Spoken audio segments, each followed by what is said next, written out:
अखन अहाँ सब सुन रहल छी मैथिली एक्सप्रेस की शानदार प्रस्तुति।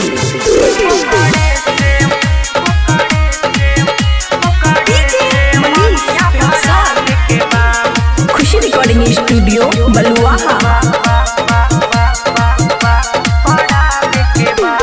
दीदिया के शादी में डीजे बजावे, हमारो के सखी खूब नचावे।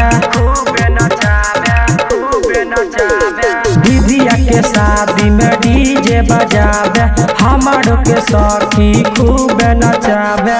दीदी के जे बड़ा झकास के बा, दीदी के जे बड़ा झकास के बा, ओकरे से हाँ ओकरे से महाजा मारे के बा, ओकरे से मनिया भरावे के बा, ओकरे से महाजा मारे के बा, ओकरे से मनिया भरावे के बा।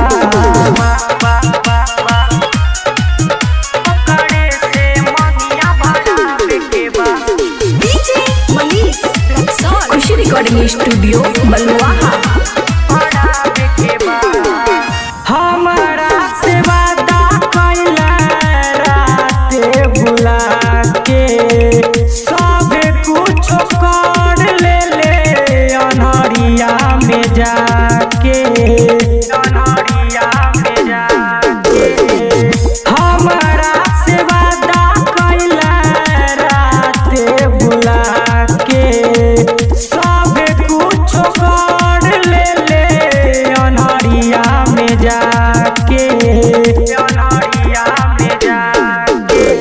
गोरे गोरे गलिया पे हाथावा पड़ेला, बाकी बरातिया बेकारी के बा, बाकी बरातिया बेकारी के बा। ओकरे से हाँ ओकरे से महाजा मारे के बा, ओकरे से मनिया भरावे के बा, ओकरे से महाजा मारे के बा, ओकरे से मनिया भरावे के बा।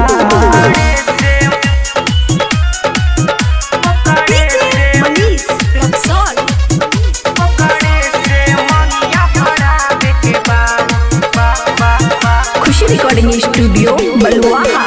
ओकरे से बेटर सखी नइखे शहर में, थोड़ा सा छोटा सखी ओकरे समान में, ओकरे समान में।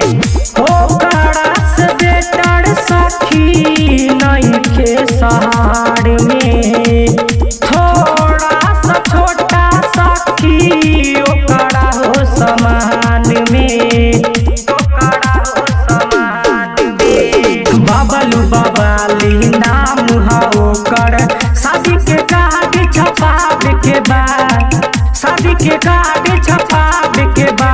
ओकरे से हाँ ओकरे से महाजा मारे के बा, ओकरे से मनिया भरावे के बा, ओकरे से महाजा लेवे के बा, ओकरे से मनिया भरावे के बा।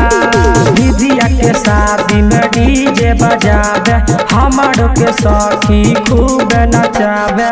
दीदी के जे बड़ा झकास के बा, दीदी के जे बड़ा झकास के बा, ओकरे से हाँ ओकरे से महाजा मारे के बा, ओकरे से मनिया भरावे के बा, ओकरे से महाजा मारे के बा, ओकरे से मनिया भरावे के बा। खुशी रिकॉर्डिंग स्टूडियो बलुआहा।